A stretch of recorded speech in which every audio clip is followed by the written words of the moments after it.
What is up, guys? Welcome back to the channel. Today Evan's going to show you how to install H&R springs on his 2010 C300.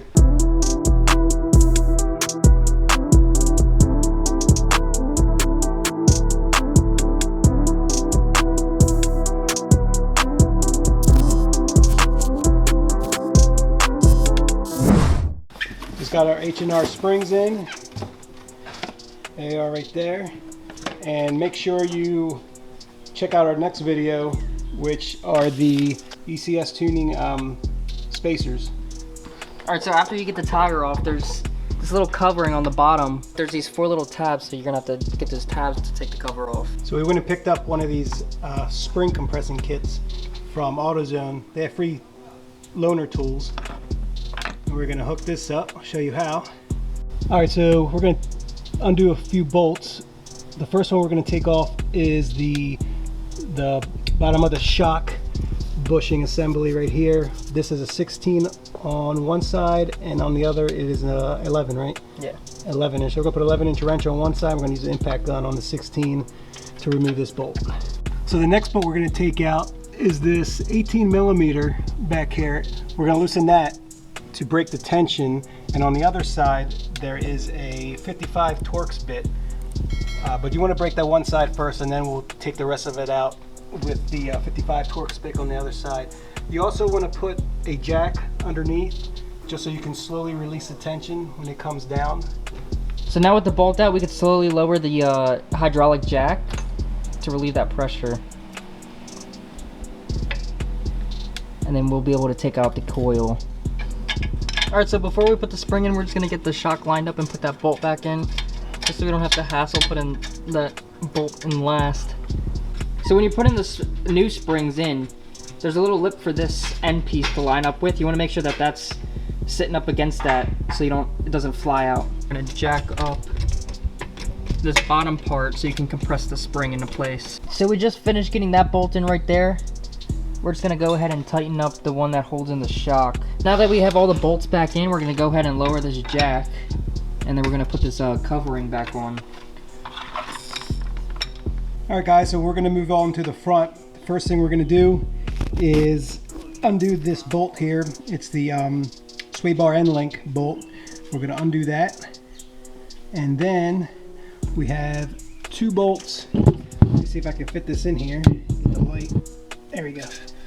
You got one up here, and then there's one below it, and they were what was 21? it? This is a 14 right here. Yeah, the front's 14, This is and the rear are 21s, 21mm. So there's 2 bolts there. You're going to want to use, you can use a long socket up top, but the bottom one, it's tight. You're going to have to use a shorty on that one. After we get that off, we'll undo the 3 bolts up top. Why isn't this not focusing? There we go. Those 3 up top, and then she should fall right out. There's a little bit more to it.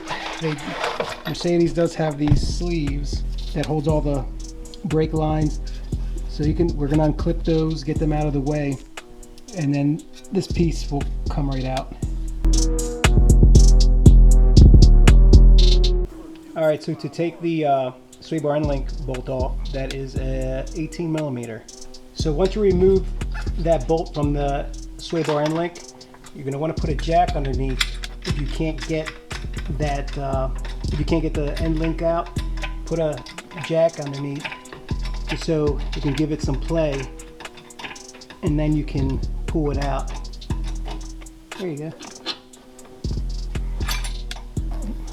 Alright, so we're going to the 2 bolts. So if they're a little seized up, what we've got is our 21mm on the back of it with a breaker bar, and then Evan's going to hit it with the front with the 14mm on the impact gun. So we got the nuts off, and before we take these bolts out, learning from the other side, we're going to go ahead and unbolt the ones from the top, so it just relieves all the tension that's built up so it doesn't drop down. So now that we remove the 3 bolts up top holding the shock in place, we're going to come down here and remove the 2 bolts that are holding it down below. So that just relieved the stress of the tension, so that this doesn't pop out at you. All right, so now that we got the 2 bolts out, we're gonna push the rotor down. Watch out for your brake lines. And just get her on out. Here she is. All right, so with the shock out, we're gonna put on these spring compressors, and you can just turn this until you get close to the size of the spring. And once you do, I've got about an inch more to go, slide it on, pull these pins out, get it around it, and then push them back in.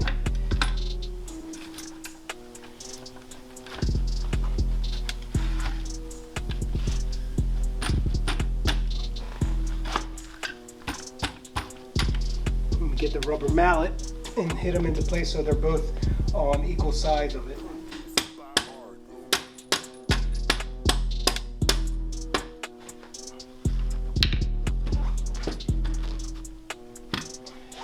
Make sure you push your pins in, and then we're gonna get our impact gun and tighten her down. Once you get them on tight, this one here, this model, it's an OEM coil set. It's a 19 millimeter. Then tighten them down, and you want to do a little bit on this side and switch. You just want to keep alternating. All right, so now we're gonna take the spring off. We're using one of the tires right here, just in case if it kicks a little bit, and we're also putting it up against the concrete wall. Once you get the bolt off, pop this off here, and then pull on it and get the whole thing out. We're gonna need that boot. So there it is, without the spring. Now, when you're taking the spring compressor kit off, you're gonna want to alternate just like you did putting them on. And you can look at the spring. If it's starting to lean to one direction, you'll know to switch to the other side. Let me show you what I mean here.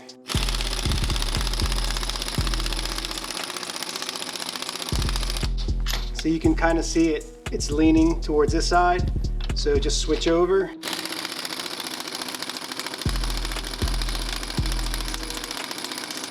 And we turned the compressor off, we don't have that noise, so we're going to have to turn it back on to get the rest of them off. If this falls off, there's a little notch right here on this side, and then this hole will just line up with that, so just put it in place and then it'll go right in. And then the spring will back up right to this, so it doesn't move. Since these springs are shorter than OEM ones, you won't need the compression kit anymore. All you gotta do is put everything back on the boot, line everything up, and then you can put all your weight on it, push it down. The little bolt will come through, and you can just take the nut and screw it on just to hold it into place until you can get an impact gun or another wrench to put it on. So Evan's pushing down the top.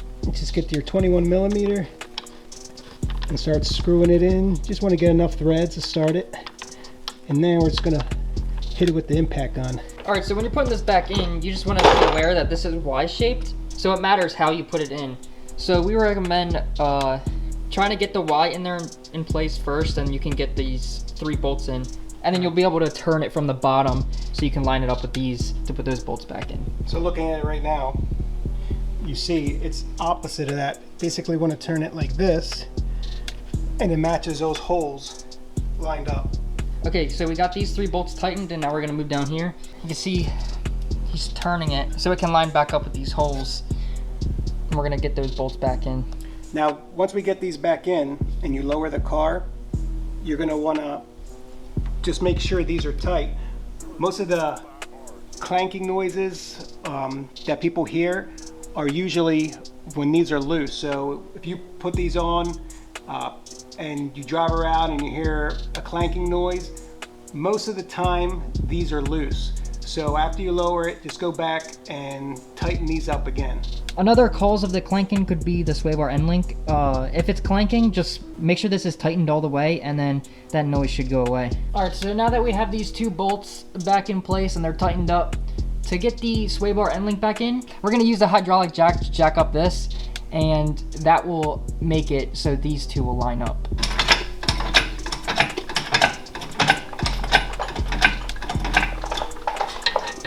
A little bit more. She's in. So we tighten up the swivel end link up, and now Evan's putting that plastic boot back around and connecting the brake lines back on. Alright, so it is a new day, but we ended up finishing last night.